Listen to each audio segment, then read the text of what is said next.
Tonight, we're taking another trip to the seedier side of cinema with Mondo Shockumentaries with genre specialist Richard Doyle. Join us on Film Swap Podcast. Here is a motion picture film. Tinsel and spun candy and thrill. Let's tidy up this tangle of film by putting it on a reel.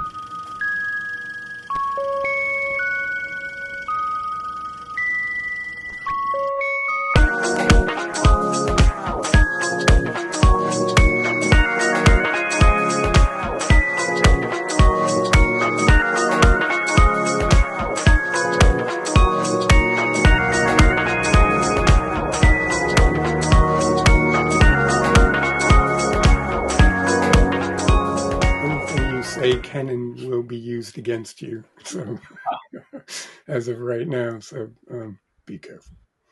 All right. Hello, listeners, and welcome to Film Swap. My name is David Seeley, and I'd like to introduce you to my esteemed co-host, a man who you would definitely want with you if you were walking around the streets of New York late at night.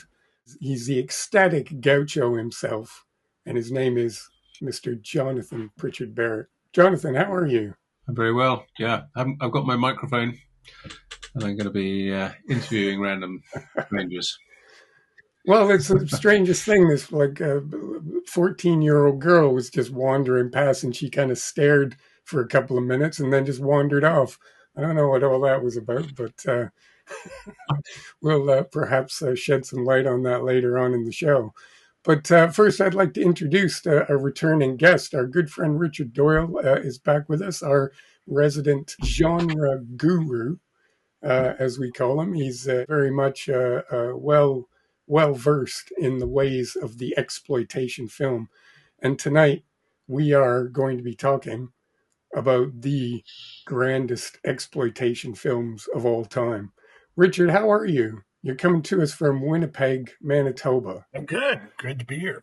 Yeah, fantastic. We were just talking before that you had posted on Facebook that you made gigantic chocolate chip cookies. And we were trying to work out how he could get some over to us here in the UK. But I don't think there's any practical way. Were they nice? And I ate them all. They were okay. They were pretty good. Did you watch them while you watched these films? No, they were gone pretty quickly.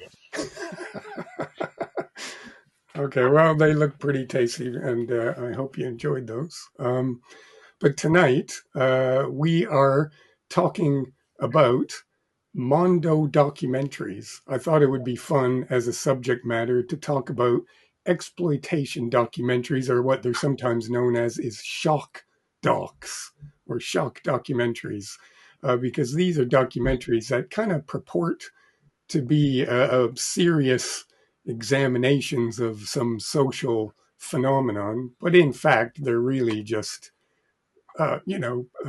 titillating, shocking sort of exploitation films, the kind of things that you'd see down at the Grindhouse cinema, or I remember when I was a lad that people used to talk in hushed tones back in the VHS days about the Faces of Death, which was a series of films that purported to show real people getting killed for real. Although it turns out, I think, Richard, you might correct me if I'm wrong on this, but a lot of the things that they showed in those documentaries were actually staged and faked. But I remember that was one of those kind of forbidden films when I was a youth that people talked about in hushed tones about this. Oh, I saw Faces of Death, and it was, they showed a guy doing heart surgery and all this kind of stuff. And they were kind of these forbidden sort of things that you snuck to watch when your parents were out for the night and stuff like that.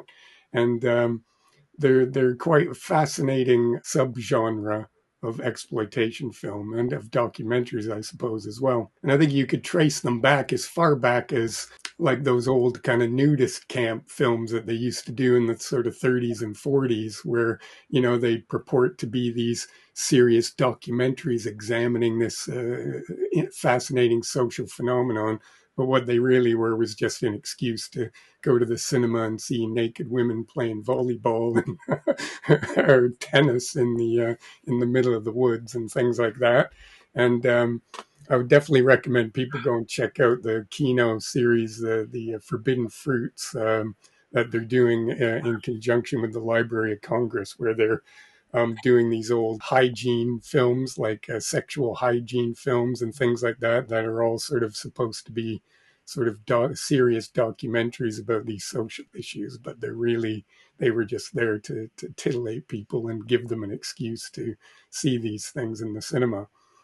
And then what happened, I guess, in the 60s was an Italian film, Richard, that sort of started the phenomenon and the phrase that people refer to as Mondo documentaries.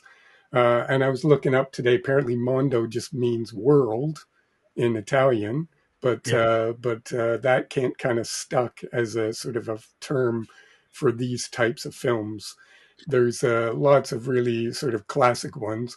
But I wanted to just stress to the listeners that I had a conversation with Richard online when we were planning the show, about the fact that there's a lot of these Mondo documentaries that deal with quite controversial subjects and can sometimes be quite offensive and quite unpleasant and things like that. And so when we decided to talk about this subject, we wanted to kind of shy away from anything that was going to be too contentious or potentially lead the conversation into places that Film Swap is not really here to, go delve too deeply into really sort of contentious and polarizing topics and conversations. So we kind of shied away from that. But I think we picked a couple of really, really interesting specimens to talk about tonight that I think, although to stress again to some viewers that these films will not be for everyone,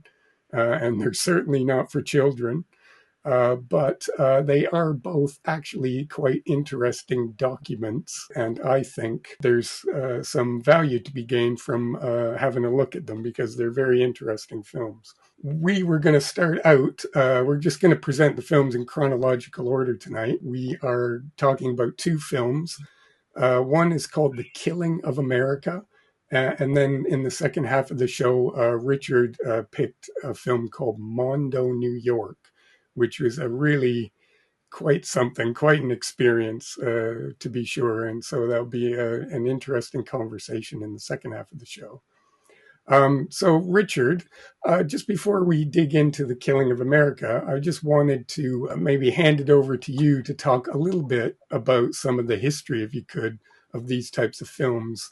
I've already touched on a couple of the really most famous ones, but maybe you could talk a little bit more in a broader sense about this phenomenon of the Mondo documentary. Sure. The one that you mentioned as kicking it off, Mondo Carne, really was a surprise success. Is more or less, the title literally means Dog's World, and it was documentary showing shocking cultural things in different places around the world. But it made a lot of money, and in fact, the title song by Riz Ortolani got an Academy Award nomination. So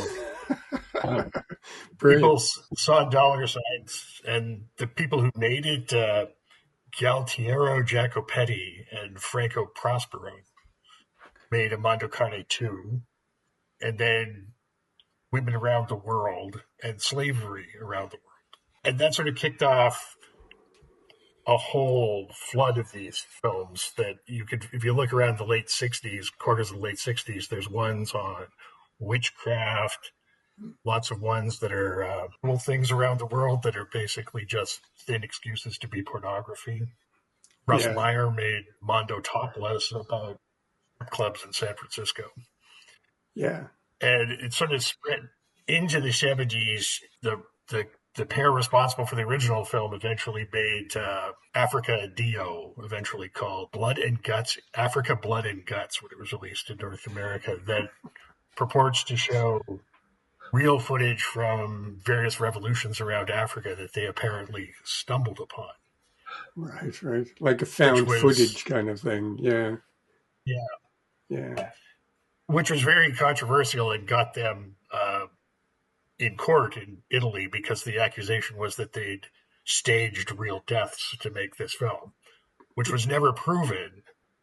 But then to make up, we're now repeatedly accused of exploiting African culture in these films. They then made a fake documentary called Goodbye, Uncle Tom that was supposed to reveal all of the terrible things that happened during the American slave trade. But then that got charged with them exploiting. They shot it in Haiti when Papa Doc Duvalier was running Haiti, that they were exploiting the citizens of Haiti, making them do terrible things to stage this documentary. That's like the early 70s, and about that point, the phenomena seemed to kind of peter out. But as you say, home video kind of resurrected it in the early 80s, especially with things like Faces of Death and all these mostly home video releases that were purporting to show you things like there's people actually dying, which, as you say, are staged pretty much. Like there's a few footage, like found footage things, like when we talk about the killing of America that you can see in that, and then a lot of really fake stuff. And that kind of leads us to this one, Killing of America, because this is from like 1981. Yeah. And what's interesting, and I didn't realize until I was looking at some of the special features on the Blu-ray from Severin, that this was actually produced by Paul Schrader's brother. Now, Paul Schrader, of course, he's obviously a very famous screenwriter and film director. We've even talked about one of his films on the show. We talked about First Reform a little while back with David Blakesley. So his brother was one of the producers on this film, and he was originally the one who conceived of the idea of making this film. And I guess the idea was just to show the undercurrent of violence in American society. How successfully it does that? Well, I mean, it certainly does show a lot of violence, and is this sort of catalog of crime and famous serial killers and political assassinations, and just scenes of police officers gunning people down in the streets and things like that. And it's all kind of news reel footage or footage from television camera men, and some of it is indeed incredibly harrowing and unpleasant. But what makes it fascinating is it is literally just this wall-to-wall catalog of American history, from sort of the assassination of, I shouldn't say American history so much as American notoriety or stories of notorious stories from the history of America, from the time of Kennedy's assassination through to kind of up to John Lennon's assassination, which happened apparently while the film was in production, and they kind of at the last minute went, "Oh, right, let's get this one in here as well." So it's just an extraordinary film that has just compiles all this news footage and all this sort of footage from all these sort of events and famous kind of horror stories, basically real life horror stories, and compiles them into this totally fascinating motion picture that is quite an experience. And I personally, I don't know how successful it is as a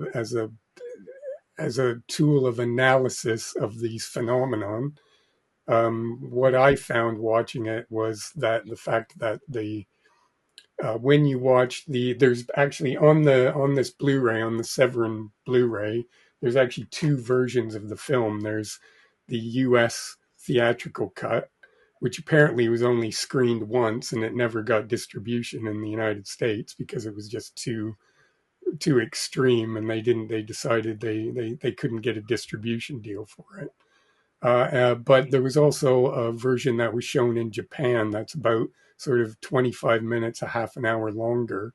And that's the version I watched this morning in preparation for the show, because I'd seen the other one relatively recently, like sort of within the last year. So I thought, well, I'll watch the alternate version this time just to see what it's like.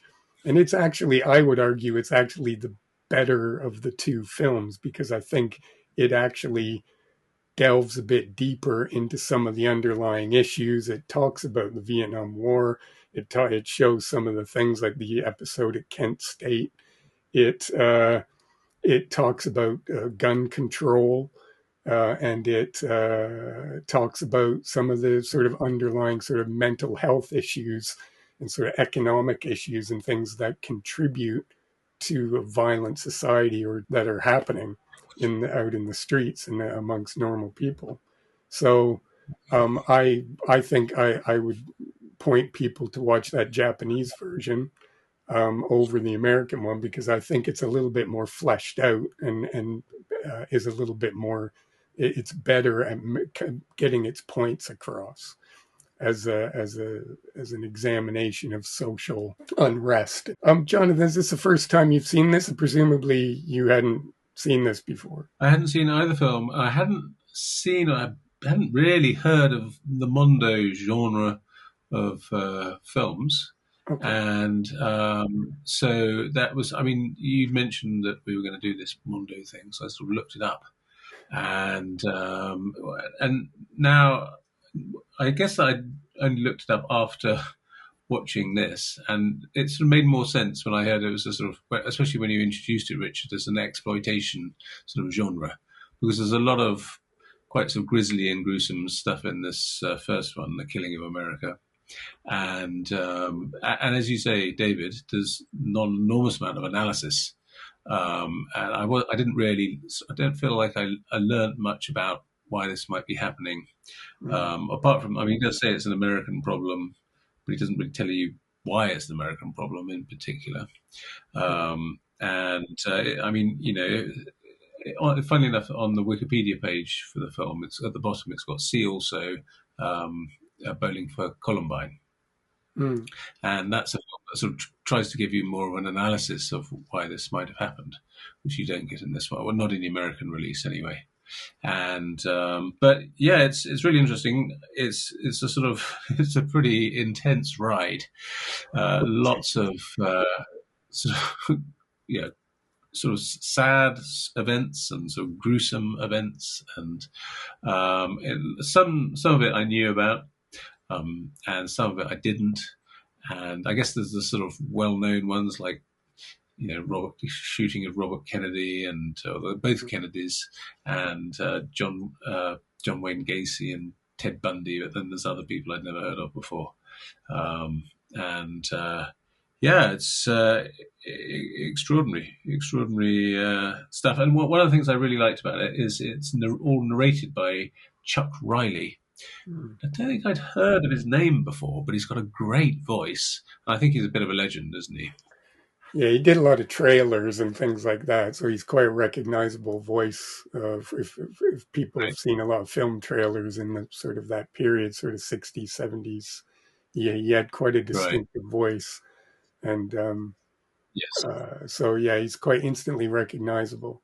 The Japanese version isn't narrated by him. It's obviously in Japanese with subtitles. Right. Obviously, all the clips and things have English dialogue and that, but the actual narration's in Japanese.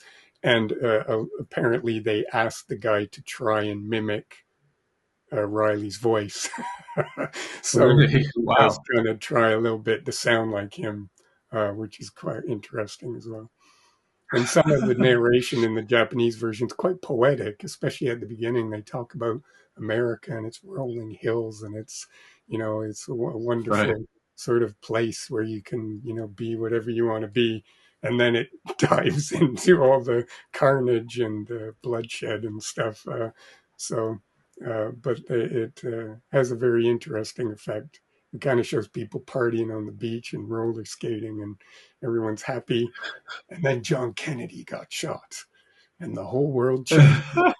And then it sort of goes into that, because it's an interesting thesis that the film, at least the American version of the film, sort of basically implies that the assassination of John F. Kennedy was when America slipped into this, violent, sort of terrible carnage that we then see unfold. But I mean, obviously, that's a little bit of a stretch, because we know the United States was kind of founded on violence, and violence is very much a big part of its culture. Maybe you could even argue that violence is the United States biggest export in the world. Really, they live in it. They have it at home, and they send it out abroad at the first possible opportunity. So the film's central thesis is a little bit flawed. And at the end of the film, too, they kind of suggest, and again, this is in the American version, not the Japanese version, they kind of suggest that the solution is more jails. And, we should lock more people up to stop this from happening. But that, again, is kind of perhaps a ill-considered suggestion for a solution to these problems. But again, in the Japanese version, they are a little bit more considered in the sort of things that they propose. And it's interesting, too, that with the John F. Kennedy assassination and his brother's assassination a few years later by a gentleman called Sirhan, they actually, in the Japanese version, hint at some of the controversies around those events and about what actually may or may not have happened. They at least open up. They don't really go into it, but they at least suggest that there may have been more to those stories than the kind of official version of events. So that's kind of interesting as well, because in mainstream American films and things like that, you don't get that kind of, they shy away from diving in too deeply into those kind of subjects. So that was kind of interesting as well. Richard, what are your kind of thoughts on the killing of America and the kind of, was this the first time for you watching it, or is this a film you're familiar with from the past? Or No, I had never seen it before. Okay. I'll give it credit right up front that I thought, unlike many films in this sort of genre, this one has good intentions. Like, it doesn't feel like it's hitting me with a parade of violence just to titillate or to thrill me. Quite the opposite. But I would agree. I thought for what it was a decent job at it. But I'd agree that it doesn't seem to do much of anything when you're finished with it. Like, to begin with, I think the implication that political assassinations and mass shootings and serial killers and miscellaneous street crime are all somehow one phenomenon is a little bit questionable. Right. Mm-hmm. Yeah. I was watching the whole thing thinking, I don't know that you can really say that John Wayne Gacy and the assassination of John F. Kennedy are part of the same phenomenon per se. No. Like, at least not in the loosest sense, right? And I also did think it was very light on explanation why. I didn't watch the Japanese one, and now I'm curious about it because it sounds like it does a better job of at least slightly better. I want to qualify that by saying slightly better, but it's still, I don't think it really works as a deep, considered analysis of these social issues. I think you're right. It's an attempt at it, and it's an interesting one. But you're absolutely right. I think it is flawed in that department. And I think for me, the real value, what makes it interesting really is just as this compilation of these historical events, like unpleasant ones and quite often nasty and gruesome ones. But it is sort of like a potted history of violence from that period, from sort of the early 60s to about, the very early 1980s. It's kind of like touches. It doesn't talk about the Zodiac killer, which I thought was interesting. They didn't include that one for whatever reason, but they've got all the other sort of major, sort of big serial killers are represented in it, or most of them anyway, and the major political assassinations. But they don't talk about, events in sort of South America or anything like that. It's all just very much about this kind of street level in the United States, except for the bits where they touch on the Vietnam War and that kind of undercurrent, that kind of, you can't ignore that as something that was kind of bubbling under the surface at that time in America, that this massively violent conflict and the things that were happening over there were being shown on television every night. And that, is much like what's going on now. Like we have a genocide literally going on the news every night, and you hear all these horrible stories about what's happening, and you can't help but be affected by that. And as a society, we can't help but be affected by this undercurrent of things that's going on under the surface. So um, I think that's where the value of the film lies, in just that this sort of historical document, very raw and unpolished though it is, of this undercurrent that was going on during that time period. Yeah, it's interesting. This week I saw that there's a new book that's just come out. In fact, it came out on the 2nd of October in the UK, Running Amok, Inside the Mind of the Lone Mass Killer, by a New Zealand sort of academic. And he sort of looks at what they call lone mass killers.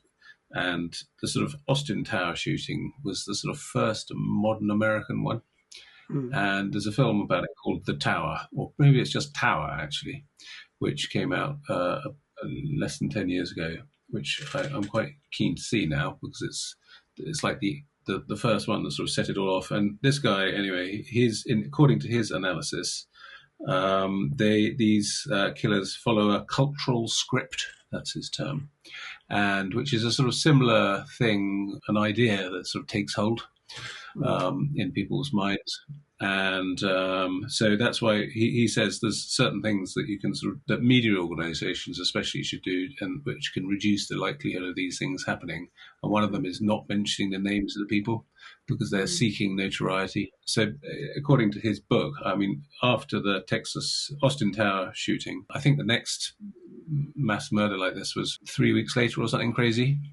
And it hadn't happened before at all. I think the first one actually to happen was in 1913 in Germany, but basically it disappeared, and that was it, forgotten about until Austin. And then suddenly they started going off like crazy, and it's because of this sort of idea. Yes, I can be sort of known as a person with a awful reputation.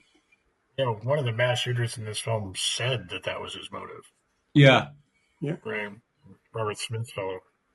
Yeah, and this Hinckley as well, didn't he? He basically did it for attention, didn't he? It was like whether it was just to get Jodie Foster's attention or whether it was just to get attention in general. But yeah, the whole idea of the copycat or the person who kind of sees that as a road to fame, albeit notoriety.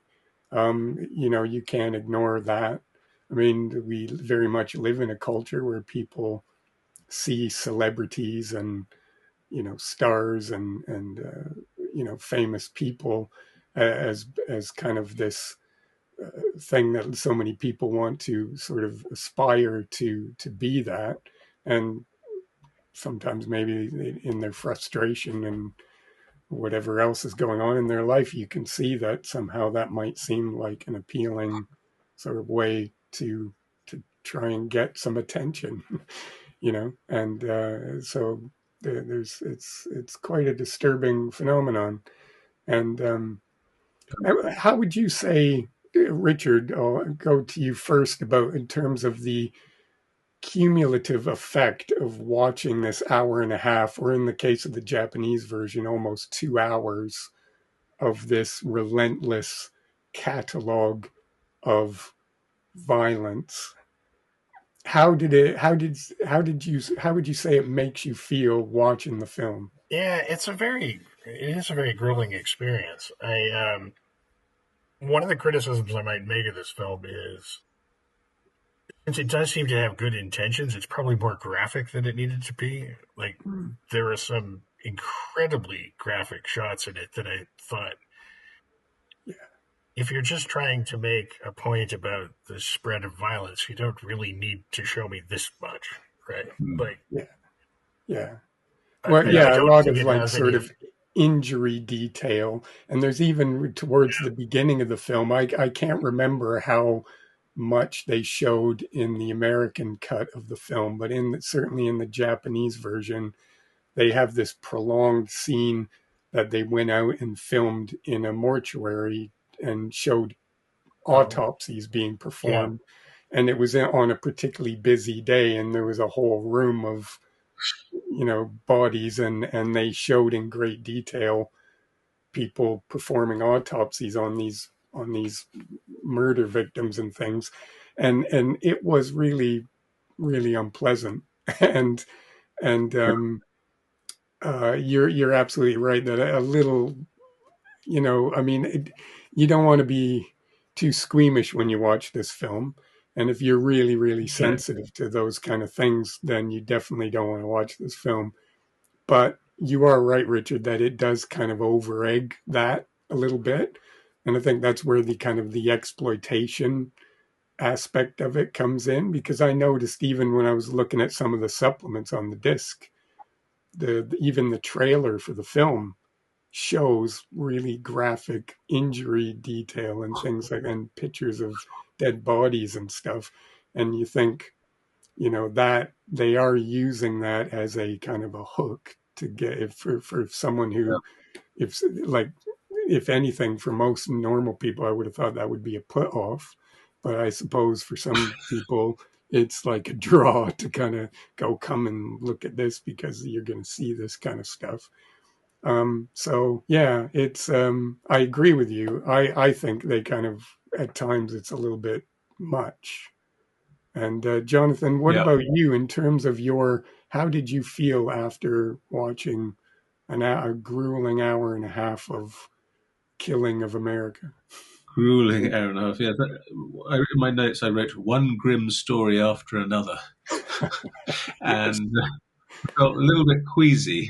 I have to say, some sort of bits of the footage were quite unpleasant, and just the sort of stories of, Ted Bundy's story. I mean, so many of these guys. Like, I mean, it just takes just extraordinary, just extraordinary. How or what were they thinking? And I see that if you put Mondo Films into Google, the AI view says also known as shockumentaries, Yes. and that sort of makes sense. This is a true shockumentary. I was sort of, if not shocked, at least slightly appalled, if you Yeah. know what I mean. But yeah, I mean, I guess it makes the point that it's very violent. There's a lot of violence and it's very unpleasant. You can't um, shirk from the fact that this is a very unpleasant business, basically, this issue. Mm. I guess that's its value. Yeah. Yeah. I mean, it definitely doesn't sugarcoat anything. And No, it's not it's glamorous. quite an extreme experience. And I guess the viewers, we I mean, are we all in agreement? Are we kind of recommending this film in terms of it as a, a, a more interesting than average specimen in the subgenre of Mondo films? Is that is that a fair thing to say? I would say it, partly because, as I say, I don't think, well, it's got some exploitative elements to it. I think it's more informative than most of the ones I've seen, and it doesn't have anything that I think is really made up, which is a Hmm. common feature of Mondo films. Right. Yeah. And at times, like, it's a mixture of stories I knew and stories I didn't, and at times it's actually quite gripping when it, like the fellow who took the news station hostage, that took a Yeah. turn in the middle of it that I wasn't expecting and was actually quite tense and Mm. suspenseful, whereas a lot of it isn't. But it has some things going for it, which is more than I would say for example, Faces of Death, which has almost nothing going for it, I would say. Well, yeah. I mean, if you've ever seen Faces of Death, I think I've only ever seen the first. There's a whole bunch, like there was a whole sort of, thing that went on where they made like about 6 or 7 of them, and I think they're still kind of revive it every once in a while. But I think I've only ever seen the first one, and yeah, it is just a load of tosh. It's just a ridiculous film, really, in a lot of ways. but it was quite, quite impactful when it was out. It was one of those in the early VHS days, one of those ones that, like I said, the teenagers kind of snuck at home to watch because it was like, ooh, forbidden fruit. So, but yeah, this film is quite. I think the value of it is, like I said, in that it is real stuff. It is, and it's real footage. That bit too, where the guy who took the bank manager hostage and kind of wired himself up with so that they couldn't take the gun off him and all that.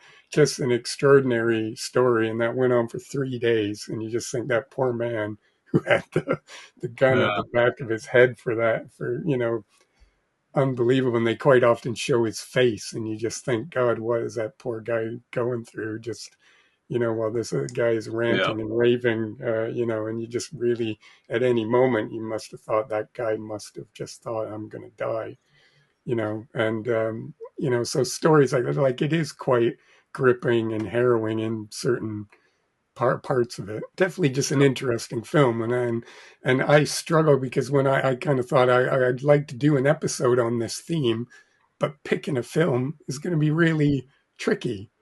And I did think, like, even like, because technically you could say something like Haxan, that old documentary about witchcraft. You could argue that that's a Mondo film, and I thought, oh, could we get away with talking about that one? And then I thought, well, no, that's kind of cheating. But there are a lot of sort of these films that are out there that are, a lot of them are kind of just kind of porn films or softcore porn films as well. A lot of them, and I alluded to those really bizarre old exploitation films from the 30s and 40s, which those hygiene films. And there's an excellent book that talks all about the history of those films and how they used to roadshow them around America, just a single print, and then they'd have these big event screenings of these kind of films in the cinemas, and people would all come out, and then they'd gather up the cans and drive to the next town and then show these films again just for a couple of nights or whatever. And they'd have sort of people piling up around the block to get into these screenings of these films. And they just kind of recycled the same sort of footage that was kind of taken from an army recruiting sort of training video about avoiding getting herpes and stuff like that. And then they just sort of loop that into like about 30 different films, use the same footage. So this kind of phenomena goes back sort of for years and years and years. And there's so many sort of films that fall into this category that I thought it was worth kind of talking about it just as this interesting subgenre of film. But anyway, just in the interest of time, is there any closing thoughts about the killing of America? It's interesting that they avoided the topic of actual political violence, like the Weathermen or Sudanese Liberation Army or anything like that. And I was thinking it might be because it doesn't support the general case they were trying to make, because if the violence had very specific motives, it doesn't quite fit into what they're trying to suggest. But It's an interesting omission, since political terrorism is very big and on U.S. soil in that period, and it's just not a topic they touch at all. Yeah, exactly. Right. It is true that because the film tries to posit the idea that it's all random and senseless to a certain degree, and doesn't really attempt to seriously discuss the underlying issues at all about why it's happening. So you're absolutely right. They shy away because, like, even like I said, like in the Japanese version, there's a slight hint about the Kennedy assassination that they suggest that there is some controversy about what actually happened. And with the Sirhan, they allude to the idea that there might have been something more to that, and that guy might have been railroaded and sort of blamed for something that he wasn't. Either he wasn't entirely responsible, or he was somehow like brainwashed, or hypnotized or drugged or under some sort of mind control or something, or he was just framed for it. So they kind of very, very subtly hint at that in some interview clips with him and with some newspaper clippings and stuff, but they don't go into it in any kind of detail whatsoever, because you're right, that would undermine the idea that he was just some loony guy who went and shot somebody.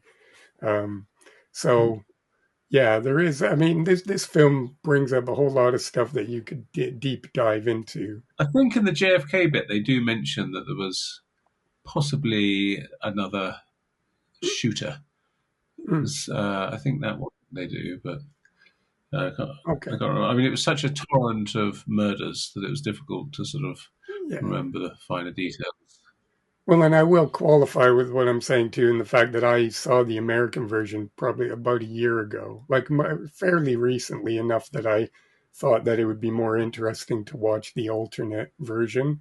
So I can't 100% rely on my memory to say about exactly what the differences are between the two, because I didn't do it like a side-by-side comparison of the two cuts. I just basically watched the Japanese one, and I'd seen the American one before. So I'm just going from memory about where the Japanese one expands a little bit more on things. And I do think that if you can, I'll just show it again, from Severin Films, this Blu-ray. It's available in the UK and the United States. This is their Blu-ray of The Killing of America, and it has two versions of the film, and then it has some other supplementary features that give you a bit more context about the film. And if you're going to watch the film, I would recommend you do that, get that. And I think that the Japanese version is slightly better, more effective than the American one. But you do have to consider that it is in Japanese with subtitles. So depending on your preference, you may or may not want to watch that one. Okay, well, what we're going to do is we're going to move on. We're going to take a little break, because after all that violence and horror, we're going to need a few minutes to towel off and compose ourselves. And then we're going to join a young lady for a little wander through the streets of New York late at night to watch some very crazy performance artists at work. And the film is called Mondo New York. And we'll be back in just a moment to dive in with our special guest, Richard Doyle. So we'll be right back, folks. Stay tuned.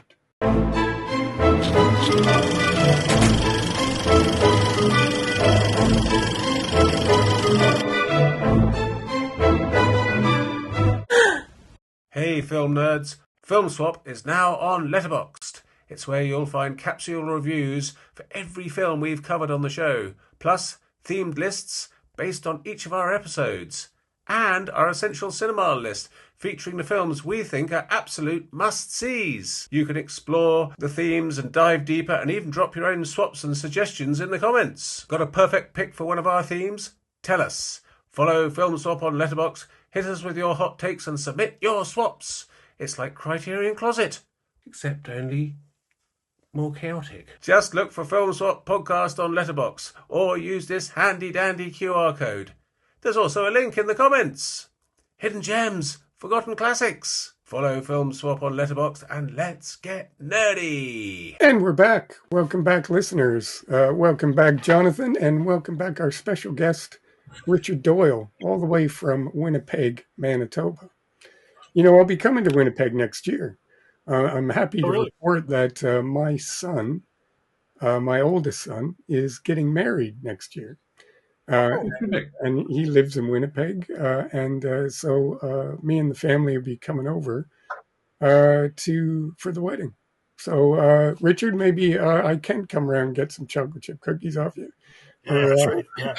You know, or we can maybe meet up and have a beer or something, which for sure. Be nice. But right now, I fancy going to New York and wandering the streets aimlessly looking at all the crazy things that go on there. And boy, do they get pretty crazy. Because our second film tonight, our Mondo shock documentary double bill, we are talking about the film Mondo New York. What year did it come out? 1988? Is that correct? Yep, that's it. Yep. Yes. So both of these films are actually kind of late entries in the Mondo documentary sort of field because they came out in the 80s. The Killing of America, if we didn't mention it, came out in about 1981, 82. And this one is from 1988. So these are kind of late entries, but they're both very interesting films.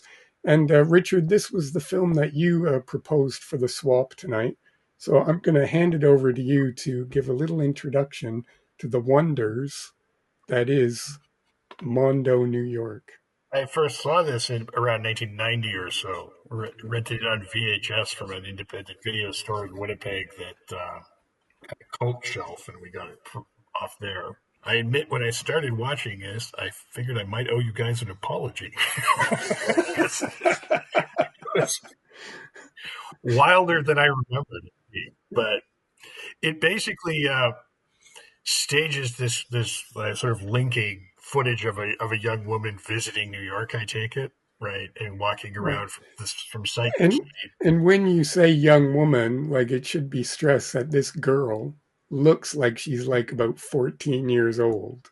Apparently she wasn't. Yeah. She's a bit older than that, but she looks, and apparently they picked her on purpose for that very reason, so that she looked young and innocent and naive and just wandering the streets. So it's a tour of what you might call like the strange / artsy lower side of New York in the late 80s, but mostly centered around Greenwich Village and the Lower East Side. And you get a tour of a combination of fairly radical performance artists, who I'd note one thing about the film I'd say is nobody's identified, which feels like a mistake. They might have wanted to tell you who you're looking at. I know who these people are, but nowadays most people won't, I would think. Yeah, I didn't know who any of these people were. I didn't recognize any of them. I don't think I'd heard of any of them. Afterwards, I looked some of them up and I was like, I've never heard of these people before. But perhaps at the time in New York, they might have been more well known, at least in the, like you say, the kind of Greenwich Village kind of underground art scene kind of thing. Because that's who we're kind of talking about. These are kind of extreme performance artists, I guess. Is that a good way of describing them? Yeah, I would say so. There's a few sort of musical artists too, like the drag cabaret performer and the finishing band, for example, the Weenies. And between that, there's some, I'd say, more just here's some stuff. Like she goes into an S&M club for a couple of minutes, and we see nobody challenges her that this sort of very young girl has shown up at the door and just sort of wandered in, and nobody kind of said, "Hey, kid, you shouldn't be in here." That's the one where I think she's peeking through a little hole in the wall. Oh, okay. That one. Yeah. But there's the slave auction in Chinatown, which I'm going to propose is completely made up. Very. But it's probably the most kind of unpleasant bit in the whole film as well, because it's sort of the subtext of that is quite disturbing and not very nice. So, yeah. We also see two comedians performing extremely racist material, actually, in Central Park. The first guy actually was originally supposed to get Eddie Murphy's job on SNL, and he didn't show up to the second audition, and Eddie Murphy got to. Well, I must admit, out of the whole film, he's the one person that I kind of vaguely recognized, that I thought he looked familiar. Yeah. But I couldn't really, I couldn't place him. And we also see a cockfight, which is a surprise. And a voodoo ceremony where a guy bites the head off a chicken.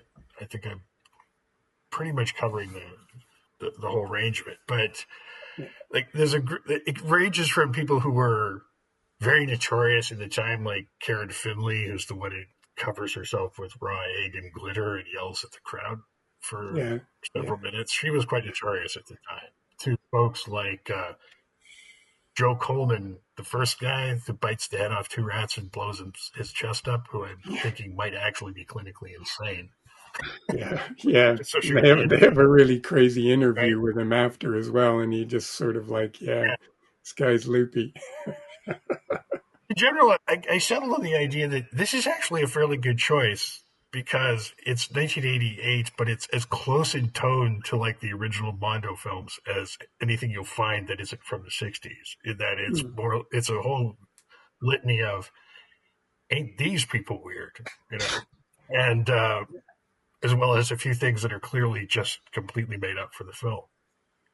Yeah, possibly, but I think true that like the first film, there is some legitimacy to this as a documentary Yeah. because it's at least documenting this underground kind of performance artist culture in New York at the time. So it is kind of a legitimate document of a period and of a Yes. phenomenon at that time. So it does lend it a little bit more credibility than some of these other films that we alluded to in the first half of the show. Yeah, it's an interesting sort of historical document because the thing about Yeah. performance art is that it's ephemeral and there's no document or record. But somehow this lot managed to, Harvey Keith managed to record it. And that's good.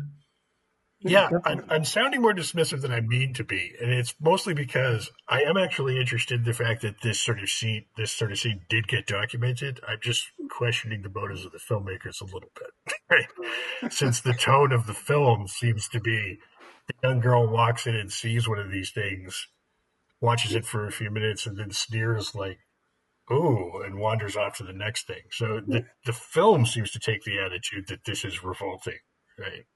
Yeah, Yeah, it well, does. it is still sort of exploitation, isn't it? Yeah. It's sort of scurrilous rather Yeah. than Yeah, an because in-depth study. Or all the acts are very provocative and very out there and sort of, pushing the boundaries of taste and there's a lot of shock tactics and very sort of politicized ranting and things that is there. But the film does approach it almost like this kind of Alice in Wonderland kind of vibe of this young girl who just is wandering the streets and just happening upon these bizarre things. And you're right, Richard, that it doesn't give you any context. So someone going into this film who hasn't sort of read up about it first or doesn't know anything about it literally just gets thrown into this, following this girl around and experiencing these incredibly bizarre events without any context. It doesn't tell you who any of them are, doesn't tell you what they're on about, what it's in aid of. They just are there, and you're just like confronted with these very confrontational performances. So that is the one thing that, much like the first film, that where it does have some relevance as an interesting document of the time, it does also kind of undermine itself a bit from that perspective. it's funny you said she made you think of Alice in Wonderland. I thought exactly the same, especially that the animated Jan Svankmajer one, where she's just sort of peering through gaps in things and sort of just Yes. staring blankly. Basically, there's a lot of blank staring from her perspective, Yes. but it sort of works, I think, because this sort of innocent. It's like Alice or maybe sort of Dante or something like that. Sort of a tour through the underworld, or and I mean, and this exploitation thing. There's one bit where somebody's taking heroin, injecting heroin. Oh yeah. And that's quite a sort of shocking thing. But they seem to be absolutely hopeless at it. They're taking forever. The camera's really, really lingering on it. We're not, we don't see the guy's face. We're not sure what he's getting out of it. It's just this sort of shot of the arm, and it's just sort of gross, basically. And that's just one of the exploitation elements of it. quite fun. It is. I did enjoy it though, and it's less. Unlike the first one, it's less relentlessly grim. You know. Yes. Yeah. I Yeah, mean, it is a it little bit more kind of distributes like grimness. entertaining. Sorry, Richard. Go ahead. Yeah. It has grim moments, but that they're just interspersed in the film rather than a relentless Yeah. onslaught of it. Yeah, Yeah. yeah, exactly. And there's an element of fun to it as well. Like you can see, like that these guys Yeah. are all just sort of performing, and they're just being provocative. And some of the music, although it's not my cup of tea because it's interesting because the Blu-ray, which I purchased very specifically just for the purposes of this show because it was the only way to see the film. So I bought this, and it actually includes a soundtrack CD. Um, and I thought, well, on the one hand, oh, that's a nice bonus value added component of buying the Ah, film, but actually, I can't really imagine that I would ever be compelled to listen to that. ah, Because but at the same time, it's an enjoyable film just in that sense that it's a bit kind of weird and wild, and you do get engaged with it because you kind of feel like what's going to happen next, what's coming, where are we going here, yeah. Definitely. what are these guys about, what's this guy going to be like. It's all just a bit, it's kind of fun, really. It's kind of a fun film to watch. Yeah. It wasn't fun for those two mice, though. No, the mice wouldn't have What's liked that? it at all. No, and those Yeah, poor it wasn't fun Chinese for the two ladies. mice. Oh, the mice wouldn't have known. Gosh, Yeah. golly. No, Yeah. no. Or the chicken. There's a chicken bit as well. So yeah, people Yeah, who again, I will stress to people potentially who would consider watching these films that if you are sensitive to things like that, you might, want to consider whether this is your cup of tea or not. Because Yeah. of course, here at Film Swap, we're film adventurers, and we will go where other film podcasts fear to tread. So that's why we're going with Mondo New York tonight. But this may not be everyone's cup of tea either of these films, because they're No. pretty extreme experiences in both cases. So people should be aware of that. So Definitely. Jonathan, presumably this is your first time seeing this film. Is this Had you heard of this before? No, The show? no, I haven't heard of it. No. But I really like what's it, after hours or after midnight, or what's the Martin sure. Scorsese, Yeah. that one? It had a little bit of that vibe, sort of just wandering around in a slightly aimless way around New York and bumping into all these eccentric people. Yeah. Which I quite like a sort of, it's a sort of slightly rambly type film like that. And yeah, I guess some bits were easier to watch than others, but it was all interesting. And Yeah. as it's not long before you're off onto the next bit of the journey Yeah. as well. So if you don't like that, just Yeah, that's true. hang You're in kind there. of like the girl, because if there's a bit that you're kind of like, ooh, I don't really like this, you know that in a minute she's going to get up and walk off and go back down the street and find something else. So you can sort of it never dwells on anything for too long. They're just like, if it's a song, No, if it's a band that's performing a song, they just sing their song and then they move on to something else.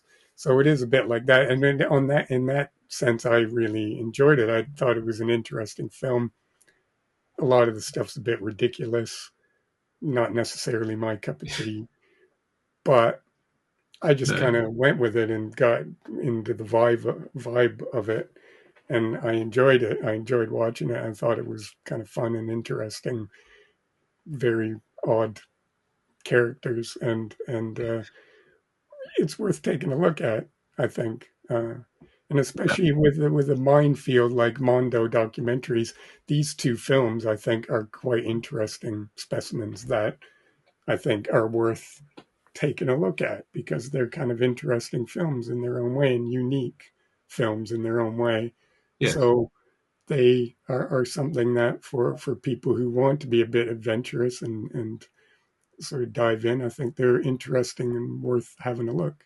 Would you say that that's? Would you guys agree with me? This is the one film where you can go where someone literally beats a dead horse. Yes. Was it a real horse? though? It didn't look real to me. No, Was I it? don't think it was. I don't think Ann Magnuson did. It looked like a fake horse, but she's Yeah. someone She who's kind actually of vaguely famous looked familiar as well. Is she someone who's? She's had a lot of minor acting. Yeah, she's Yeah. had a lot of minor acting roles. Yeah. Yeah, I did kind of think she was another one who I was kind of looking at her and going, I kind of recognize her, but I couldn't really place her. Huh. Do you think, because you guys are both sort of roughly my age, I think, and these films nowadays, like I watch them both on nice shiny Blu-rays, all restored and with nice transfers, and they were both. I mean, obviously, The Killing of America is compiling a lot of footage from various sources like TV and security cameras and kind of reversal 16 millimeter stock, and it's very grainy, and so the picture quality fluctuates through the course of the film. Mondo, New York, on the other hand, is, everything was purposely shot for the film, and it's beautiful. It's a really beautiful transfer, and it looks great. But I was going to just mention about the fact that films like this, and kind of Faces of Death, and other kinds of Mondo documentaries and things, were the kind of things that, Richard, you mentioned you found it originally in a independent video store back in the day. And I remember being in Toronto and going to some of those shops on Yonge Street or just off Yonge Street, where they would have these kind of the dodgy kind of cult films on the VHS tapes. And part of the kind of feel, if you will, of experiencing these films for a lot of kind of young people from our kind of who grew up in the 80s and stuff, is that kind of grainy, fuzzy sort of, you've got something that's a little bit illicit, a little bit naughty, a little bit forbidden, that you've kind of got in and you've stuck it in the VCR, and maybe you have a couple friends around and you're kind of like, ooh, we're watching something here. And the same thing that you could say with the kind of the video nasty films, like the cannibal Holocaust-y kind of films. And so a lot of these films, like, we experienced them as these fuzzy, grainy, kind of illicit things that you snuck into the VCR when your parents weren't home or whatever, to watch with your mates, to give you a little bit of a thrill on a Saturday night or whatever, after you've come back from being out or whatever. And how much of that kind of vibe do you think you lose watching them nowadays, when they've all been scrubbed and polished and in high definition nowadays? Do you think that gives the films a different kind of vibe than maybe that people experience them with originally? Well, it is funny. This film seemed to have a really legitimate theatrical release, at least in major centers, because like people like Jonathan Rosenbaum reviewed this film when it first came out. Yeah, I remember it. I remember the poster, and I've never seen it before now, but I do remember when it came out, and I remember hearing about it. So it was like relatively widely released, or made the rounds anyway. But I do agree that I think most people would discover this. I mean, the fact that the Blu-ray release is on that line that tries to reproduce VHS look on the case sort of tells you that this is like considered most people probably did see this on home video, right? Like, I don't know how much it played outside of major urban centers. Well, it's funny. I was actually thinking that the related sort of issue that they don't make films like this anymore because the internet exists, and that's where this sort of stuff goes, right? Yeah. Like nobody wants to go see a film that gives a bunch of clips of performers when you can see the clips of performers every day. Like, Yeah. no, nowadays it doesn't feel quite right to have a big shiny film with all this material in it, right? When nobody would make that today. The genre slightly prefigures the sort of whole the internet, because it's sort of they're almost like YouTube creators, these directors, sort of getting all these bits of footage. Maybe they film them cheaply, like in this case, this one, or any other one. It's all this sort of stuff that they've managed to cobble together, and sort of made a documentary out of it. And with all the flaws of somebody maybe without that much training, perhaps, just a sort of home creator rather than sort of a professional, as it were. Yeah, these are like the internet before the internet, it seems. Yeah.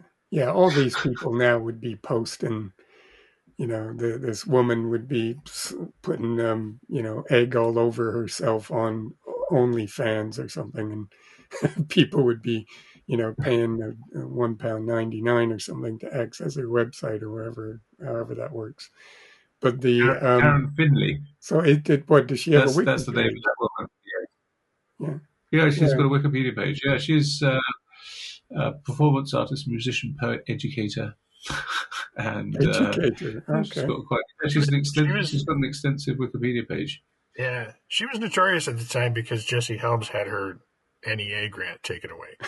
Like, she had a National Endowment grant for her artwork, and she was one of the people Jesse Helms targeted as giving government funds to obscene art performance. Yes, that's the case. National Endowment for the Arts versus Finley. Yeah. Which went to the US Supreme Court. Well, yeah, it's amazing. Well, I guess she probably touched a few raw nerves with her raw eggs. Yeah. She was vaguely connected to the dead Kennedys. Like, she came from the punk scene in San Francisco originally. Right. Yeah, and she was probably more than any of the others who were quite, she seemed to be a bit more political in her, in her rantings, if that's the correct phrase to use, because she just kind of yells, didn't she? She sort of yelled into the microphone at the crowd, but a lot of her things, she was, making some valid points about, our society, really, and she was a bit more political. So I can see that. David Cronenberg had that same problem, didn't he, when he made his early films like Shivers and things. A lot of his early films were made on tax credits, using the tax credit scheme that was around at the time, and he got grants to make the films, to finance the films, and there was some controversy at a government level about why are we giving taxpayers money to fund, this trashy horror movies. You can see today too, like a lot of pressure being put to bear on any art or anything that is deals with touchy subjects and things like that. Is there any last thoughts you guys wanted to make on Mondo New York? Richard, I'll start with you. Would you recommend this to somebody?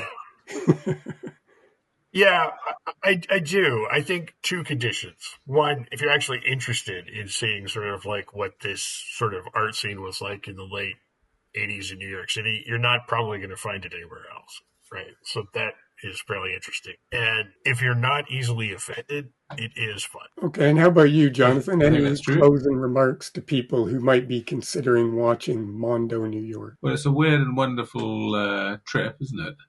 And but it's enjoyable by and large. Not there's some less enjoyable bits, but it's an interesting sort of window into a period of time that's sort of gone, and I enjoyed it by and large. I'm glad I watched it anyway. Yeah, brilliant. Well, me too. Again, I was I'd heard of this film before, but I'd never seen it, and I enjoyed it. I thought it was interesting and fun. It was just a fun and very weird look into a world that I'd never really seen before, and it was really enjoyable. But just be warned, folks, that it's pretty out there. It's a bit weird. So you got to be in the right, I think, frame of mind, the right mood to watch it and get into it. But I think it's definitely interesting. And could we say the same about The Killing of America, just as a summary of these two films? Again, it's a bit intense and extreme at some points, but a really interesting little time capsule of horrors and, and violence. And an interesting documentary that's worth a look if you're in the right mood for it. Is there any other, Richard, I guess, because obviously, like I've said, we kind of shied away from any really extreme stuff or offensive stuff, but is there any other kind of specimens in the Mondo documentary category that you can sort of point people who really want to go for it?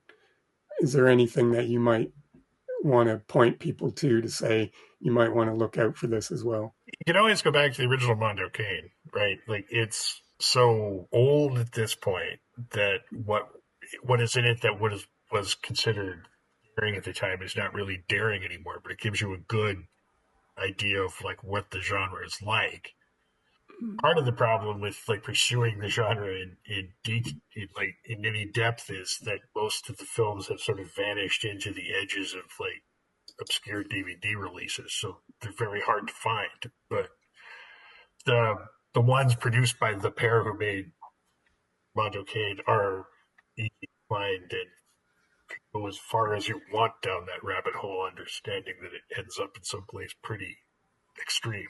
Yeah. The other odd thing about it is it's also sort of the inspiration for the cannibal subgenre, since Cannibal Holocaust is somewhat of a parody of that pair of filmmakers. That's who the film crew in that movie is targeting, is modeled on. So these films started being, the first decade or two was mostly Italian ones, and then they sort of... Not really. I'd say mostly European, but it sort of went all over Europe. There's Swedish ones, there's German ones. Actually, you know, the famous, like the song from the Muppet Show, Mana Mana, is actually the theme song from a Swedish Mondo film about sex in Sweden. So it has weird cultural, like, tendrils like that. Right. Wow. But by the 80s, it was sort of Americans had adopted it. Yeah. And starting to become more home video than theatrical anymore. Right. I was just going to mention too, because I alluded to it earlier in the conversation, about a series of Blu-rays that are available from Kino Lorber in the United States. That they're called Forbidden Fruit, and there's a whole series of them. And these are, I think, a lot of the sort of seeds of the Mondo subgenre could be traced back to these early American exploitation films. And through the Library of Congress in this chap, they've presented some of these, and they're just absolutely fascinating films. They are ultra low budget, really sometimes bad acting and rickety sets and bad editing and very humorous, kind of very hyper moralistic storylines.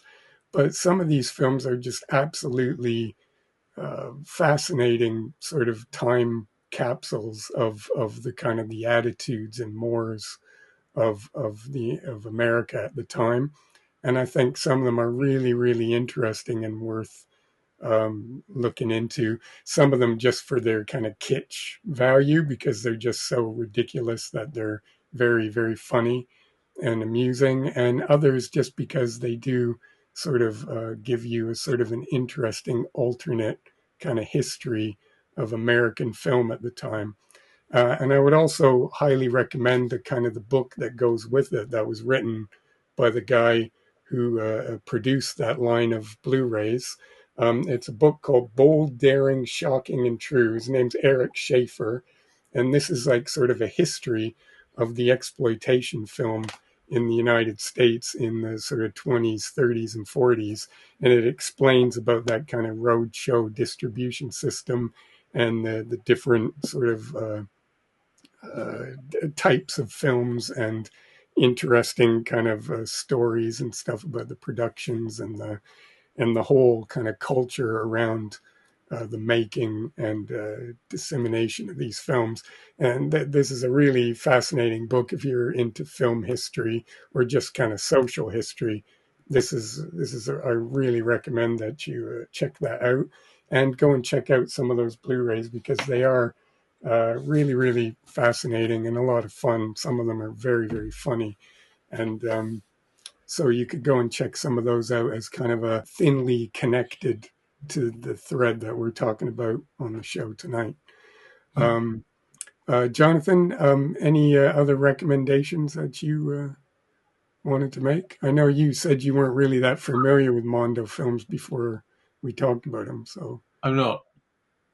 But it does seem that if you're into performance art, this gives an important record of some of the key players in the field from that period, and some who are now dead as well. So you're not going to see them in the flesh anymore. So this is their legacy. So that's interesting. This is their legacy. Exactly. Brilliant. Well, definitely, folks, go and check them out because they're both available, as I've shown you, on Blu-ray, and I believe Killing of America is available to stream for free on Amazon Prime Video. So in the UK, anyway, I can't speak, Richard, for Canada or the US, but if you are interested in these films, you can go to our Letterboxd profile and I will put up our little capsule reviews of these films so that you can have a look at that. And there they will, wherever territory you're in, it will show you where you can find these films for viewing. So that's a good place to go and check it out. I'm afraid I don't think I would put any of these films on our Essential Cinemas list, just only because I think they are kind of more kind of just interesting subgenre films that are kind of worth taking a look if you're curious, but I wouldn't necessarily say that they're essential cinema, like, sort of, Kurosawa and, things like that. So I don't think I'm going to put either of the films on the essential cinema list unless, Jonathan, after the show, you can, we'll let Richard go and then you can go, Dave, I want Mondo New York on the essential cinema list. And we can have that out. We can have that conversation. But I think, so this will be the first episode that I don't add to our essential cinema list, I think. That's and I completely can hear fair. some broken hearts out there, but if you want to email us and if you want to make the case for putting one or both of these films on the essential cinema list, please do. We'd love to hear from you. You can always reach out to us. We're on social media, and you can find us on Facebook.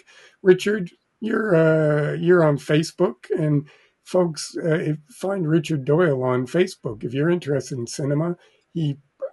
Every day he puts very interesting reviews of films on there, and he has. I know people can see that I've hoarded a lot of films and videos and stuff over the years, but this man here, I think, makes me look like, sort of a Disney mom who's got like about five sort of, who's, got a couple of Disney movies on their shelf. Richard has a massive collection of films and all from all over the world and all different genres and stuff. And Richard, how long have you been collecting? Probably, oh my God, probably the 20 years now. How many films would you say you have in your collection? Interestingly, I know because I have a letterbox list that I keep up to date that it's about 7,700. Wow. Okay. That is amazing. That's substantial. That's a big collection. Yeah. I have a finished basement full of shelves of them. So. Wow. Well, you can see how I do. Like I have just everything's just crammed in and stuffed in and 3 layers back and sort of, if I ever want to watch anything, I have to set aside a half an hour to dig it out. But anyway, it's a lot of fun talking to you, Richard. And thanks for joining us tonight to talk about these really interesting curiosities from the world of exploitation cinema. And we hope you'll come back and join us again in the future to talk some more about some cool genre stuff, because it's always good to have you on. Folks, go and check these films out and come back and visit us again really soon, because we will be back very soon with another cool guest to talk about more cool film stuff even. So until then, take care of yourself, and thanks for joining us, and we will be back soon. Goodbye.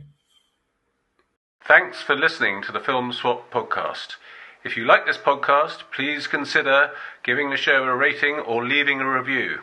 This helps other listeners find the show. Binge-worthy and better with time, our past episodes are packed with deep dives, hot takes, and fascinating themes. Whether you're a long-time listener or just jumping in, there's a topic and a classic film to suit any taste.